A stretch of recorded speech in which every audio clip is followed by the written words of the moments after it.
آپ جان چکے بلیٹن کے آغاز میں سب سے پہلے بات کریں گے سابق وزیر اعظم یا نواز شریف کی آج اسلام آباد ہائی کورٹ میں پیشی توشخانہ ریفرنس میں بیان قلم بند کرائیں گے۔ عدالت عالیہ کے 2 رکنی بینچ ایون فیلڈ اور العزیزیہ ریفرنسز میں سزا کے خلاف اپیلیں بھی سنے گا۔ عدالت عالیہ کے باہر سخت سیکیورٹی انتظامات کیے گئے ہیں۔ 1500 سے زائد اہلکار ڈیوٹی دیں گے۔ مخصوص وکلاء اور صحافیوں کو کمرہ عدالت میں جانے کی اجازت ہوگی۔ نیلم ارشد ہماری نمائندہ اس وقت ہمارے ساتھ ہیں، ان سے صورتحال جانیں گے۔ جی نیلم، آگاہ کیجیے گا۔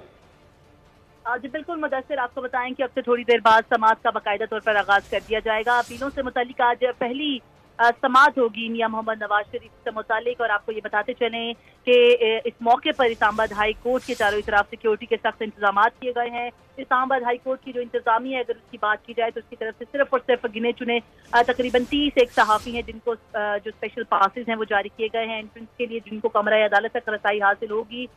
باقی ماندہ جو صحافی ہوں گے ان کو احاطۂ عدالت تک رسائی ضرور ہوگی، لیکن عدالتی جو کمرہ ہے وہاں پر جانے کی اجازت نہیں ہوگی۔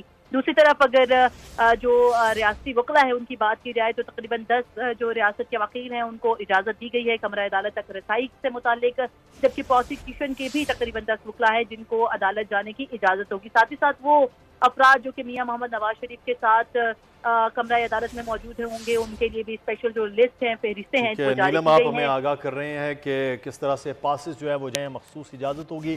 ایک اور اہم خبر آپ کو دیں کہ سائفر کیس میں ٹرائل اوپن ہوگا یا جیل کے اندر؟